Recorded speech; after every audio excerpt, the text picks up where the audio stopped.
All right, guys, we're back. We're going to do a little segment here. You know, a couple movies just came out. One was called It Follows, and the other one was called Unfriended. And both Jamie and Dave seen both of them. So, guys, give us a non-spoiler review, like a 5-minute review of It Follows real quick, if you could. It's good. Yes. All right, now we're going to do Unfriended. I'm really excited about It Follows because it was filmed right here in Detroit. Oh, yeah. And it was filmed around a lot of the area where Brian grew up. So, anyway, It Follows is basically the story of a girl who goes out on a date and then... well, that's not really spoiling anything. Well, I guess it depends on what you consider spoilers. I don't think the whole sex thing is a spoiler because I think pretty much everyone knows about that by now, and even then it doesn't ruin the story. But anyway, she has sex with this guy that she goes out on a date with, and then he tells her that he has passed something along to her, and it's a creature or a being or something that will follow her until she passes it along to someone else via the same way. And then you have to continue passing it along. Otherwise, it will stalk you until it gets to you. And if it gets to you, it will kill you. And so even if you pass it along, if it gets the person that you pass it along to, it's going to start coming after you again. So the beauty of it is that you can never really be comfortable. You can never stop looking over your shoulder because you don't know if it's gotten the next person or not until suddenly it'll just start coming for you. And it always walks. And you can drive, but I mean, doesn't sound all that scary, except you can drive from one coast to the other and it's going to be walking, but eventually it will get there. Right. And you have to stop. It doesn't. Exactly. You have to sleep at some point. You have to stop moving. You can't constantly be on the run every second of every day, but it is always coming. And you don't know how it's going to manifest. You don't know if it's going to manifest as someone that you know, like someone that looks like someone you know, or if it's going to be a stranger. You just don't know. And that, I think, is why that film is so successfully creepy. Plus, I think the following stuff they pull off really well. Yeah. Well, conceptually, it's fucking great. It's a horrific idea. It's a great story. Great idea. For me, what really puts it over the top is the fucking soundtrack, which I think the score of that movie is so memorable that I think it's going to go down historically as one of, the better soundtracks in a very long time. It's Carpenter-esque. It's a very good soundtrack, and it's filmed so well, the cinematography. It's just a very well-made movie. I don't understand people that... I can understand someone maybe thinking that the plot is stupid. Actually, I can't understand that. I don't even get that because it's really original. I mean, it is very original. And it's also, it's a great message. I mean, and some people are saying it's a little heavy-handed with the whole STD thing. I don't think so at all. Oh. I think it's brilliant. I do too. Also, pleasantly surprised because I was thinking all the hype coming in. I was like, well, who knows? Then I saw the plot and I'm like, a sexual thing? What is this? I was thinking it was going to be like, what's that movie? Contracted or Contacted? Oh, yeah. Something like that, Yeah. And I was like, maybe it's not going to be so great. And then right off the 5 minutes in, just the soundtrack, just the music came in and just the presentation of it. And it's kind of strange because you can't really tell when it was filmed. Like, that's the and some people are complaining about that too, but I think that lends a universe. Well, what am I trying to? That just makes it universal. Like universally, you can from every generation. You can relate to it. It's universally relatable is what I was trying to say. Jesus Christ.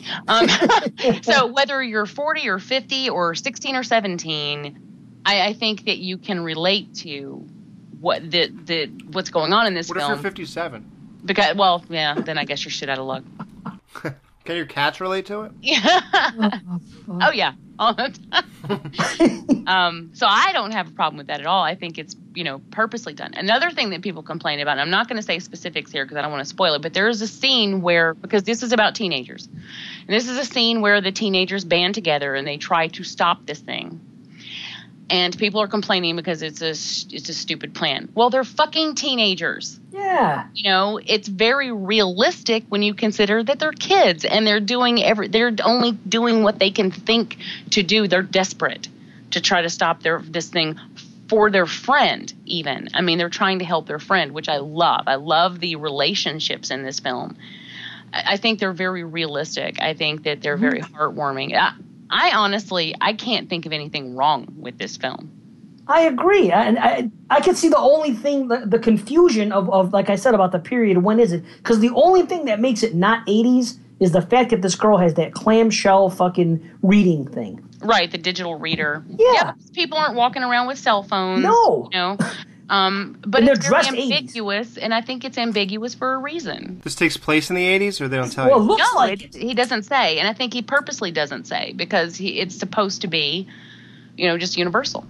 Oh, okay. Kind of like Romero with the Dead films. They never give you a date. They never give you, Well, don't worry, their haircuts do. We don't need them to put a date on there. But anyway, so yeah, if you haven't seen It Follows, I highly recommend it. And if you want to hear, we've actually discussed it on Evil Episodes too. So if you want to hear Brian and Mike and I get into it, you can listen to that. Only if you start fighting, I'll listen to it. Did you listen to that when we were doing Unfriended? No. It got nasty. Oh, really? Yeah. We'll get onto that next. Yes. But check it out, man. Here's everybody bitching about movies. It's gotten so old now. I don't know what is with the generation now or what. I don't even think. Yo, check it out. I don't even think it's an age thing. I don't think it's because I'm 40 and they're 20. I don't think it's that at all. I think there's 40-year-olds that I'm friends with that also bitch about in the movies. And I'm thinking, how the fuck... Well, you're going to bitch about what happens in It Follows in the pool scene, but you're completely okay with fucking Nightmare on Elm Street 1 and Nancy hooking up all those booby traps in fucking 15 minutes and doing all that stuff for 30. Right. Not bat an eyelash. Right. You know why? Because it already happened. That's why people are okay with it. This is horror movies. That's what Alex has been saying from the beginning. Right. Why complain? I don't get that. Look at all the movies we grew up with. Nobody complained about then. You fucking roll with it and enjoyed the movie. Because they didn't have the internet back then. They weren't old enough to complain. Now they're finding their voices. Yeah, but Jamie, I don't think it's just younger people. No, it's not. There's people that we know. I guarantee there's people that we're friends with that fucking shit on It Follows and said and complained about that very scene. And I'm like, yeah. Where have you been for the past fucking 25 years? This is horror. And come on anyway. It makes perfect sense. Like I said, they're goddamn kids. Right, and that too. If you're going to sit there with your arms folded looking down your nose at a movie, you're just wasting your life, man. There's so many great times to be had. There are some people who just refuse to like anything. Right. Even stuff they say they love. It's like you're missing the boat, bro. People go to concerts. Like, I like that band Fish. There's people that follow Fish. I would if I could. But there's guys that follow... But you can't swim, right? Yes. But listen, dude. They go to the fucking show, and then they write these things afterwards, and they go, well, Trey flubbed a note here. This guy did this. This was the type... They analyze it like it's fucking science, and they say, well, it wasn't a great show. And I'm like, really? I've never seen this band play. They're one of the most talented bands in the world. And you claim to be a fan. You go to a concert and complain. How does that make any sense at all? Who gives a shit if somebody flubbed a note at a live concert? That's not what you're there for. Yeah, you're there for the good, not the bad. You're there for the entire experience, not for every single note to be perfect. Shut the fuck up. You play an instrument then. Jesus Christ. Yeah. Try playing an instrument besides your skin flute. Alex, you're on fire. Come on, I'm here all night. Let's go. You're on fire like Matt's crotch. Ooh. Yes, so everybody go see It Follows. And what about Darnell's favorite movie, Unfriended? Well, Unfriended, it's cool because it's really basic. The best thing about it is that you're seeing the entire movie from one girl's laptop. The entire fucking thing takes place like almost like The Den. Almost like The Den, but more realistic, where it's just much more realistic. Right. But is she as hot as Melanie Papaiola? Yes. Yeah? Close. I think so. And they use real applications. You know, they're on Facebook, they're on Google, they're on Gmail, they're on, Spotify. Skype. How do they get the rights for that, though? It's all Skype too. The entire They movie. paid them. I mean, the companies paid them a shit ton of money to use them in their movies. Oh, they now, wanted but him in it? How come the other Den didn't want him in it? this is a Universal movie. I mean, Right. people are falling all over themselves to be in this one. As far as Yeah, like, but aren't people going to be afraid to go on Skype now? no, because it has a supernatural bend Oh, it to does? it. Okay. So yeah, so it's not like a stalker film. It's It isn't. mm-mm. Wait. Are you spoiling this for me or no? No, it's No. supernatural. Because think about it, Alex. What else can it be? It's people. They're on Skype. They're talking to each other. I don't know. Darnell unfriended me. How the fuck would I know if it's supernatural? It seems pretty normal. Yo, but check it out. It's on Skype. It's like us right now looking at our Skype screen. And if we were doing that and doing all this other shit at the same time, when you need to, someone likes to listen to music, and then this, they're checking. It's a lot about Facebook. This girl kills herself a year before, okay? And they find out, they're not thinking about it at the time, but they 5-6 friends are getting together, and apparently a year before to the day, but they forgot that it was the actual day, a girl that they were friends with committed suicide. And she committed suicide because somebody uploaded a video, an embarrassing video of her at a party, passed out drunk. That's it? Well, when I listened to Evil Episodes, they said that she shit herself. I thought she had her period. I don't know. I thought she had her period too, to be honest. And I guess I looked at it wrong because really? When I looked at it, I thought she had her period. Didn't they say something about being unplugged? So that would be a tampon. That's what I thought, but apparently the boys didn't see it the way I did. Maybe she uses butt plugs. Butt plugs. But anyway, something happened. It was embarrassing, and it got so bad that the girl ended up killing herself, and that also happened on camera and was uploaded to YouTube or something or other. Yeah? Yeah, that was also. I feel like you're telling me, you know what? I think you guys shouldn't be doing Yeah, this. It's all stuff. No. No, this is all stuff that you learn in the first couple minutes. Oh, okay. Yeah, exactly. Seriously. Totally, yeah, and it's a revenge thing. So these kids are wrong. You know what? Honestly, this reminds me of, and I haven't heard it bring it up. No, it reminds me of an Asian ghost story. This is very much like things that I've seen in Asian movies about teens and someone that wronged somebody, and because they're heavy into ghost, and the ghost coming back to exact on them, on the friends. It's like Shudder and what else? I've seen like 3 or 4 Asian movies that have a similar type thing. Not done this way, but where they go down a line of friends. Actually, Ju-on 3 did that, but you didn't watch that one. For anyone who's listened to that episode, the Unfriended episode of Evil Episodes, you'll hear that Brian and I got into it a little bit. It's all fine, everything. I actually have gotten some messages from people asking me if we're okay. Are you still together? We're okay. Everything's okay. We just get passionate. We don't get angry. We're just passionate about it. But anyway, we listened to that episode the other day and then proceeded to get into another fight. But we did, all good-natured, but we did I actually brought up Carrie, and which is why I bring that up, because you just said that, Alex. But yeah, there are things about this that remind me of Carrie, and at some point, I'd like to be able to go more in depth with this, and then I'll explain why. But I think this is a very timely film. I think that it has an extremely important message to teenagers who don't understand. And this is the thing. Teenagers are, through no fault of their own, it's just because they're immature, not because, I'm not saying that in a negative, derogatory way. I mean, they're immature in that they haven't matured. They haven't grown up. They don't have world experience. So they don't quite grasp exactly how permanent and how damaging the internet can be.